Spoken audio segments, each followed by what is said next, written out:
You said that you've read into like a lot of church history, and that helped a lot. And then me, I've been really interested in reading into a lot more church history, but mainly what I know is like the first century that the New Testament covers, and then also like the last 200 years with like John Wesley, Leonard Ravenhill, Charles Finney, people like that. But I don't know really much about like in between. Is there anybody that you really read and researched on that helped your stance and everything that would be good to look into? Okay, so I'm going to tell you, because I'm looking at just the evidence for the reliability of the documents, that I was not interested in anything past the ante-Nicene church fathers.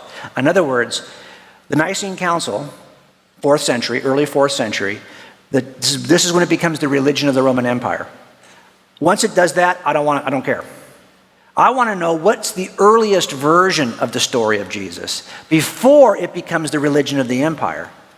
And that's called the ANTE Nicene Fathers. They preceded the Nicene Council. So I was interested in the ante-Nicene Fathers, and that's what I tried to show you. I didn't.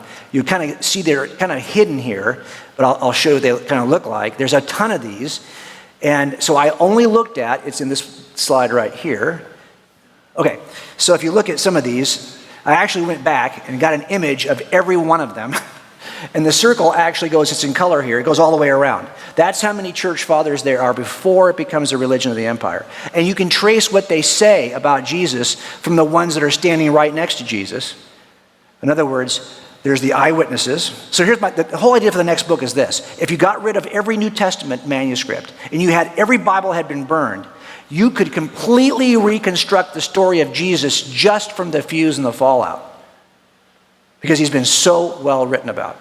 As a matter of fact, you could reconstruct the story of Jesus from just the science fathers, because the science fathers have private writings in which they describe their devotion to Jesus of Nazareth. If all you had was the writing of the top scientists in the history of science, you could completely reconstruct the story of Jesus. That took forever to do, by the way. But when I realized it, I thought, wow, you don't even need scripture.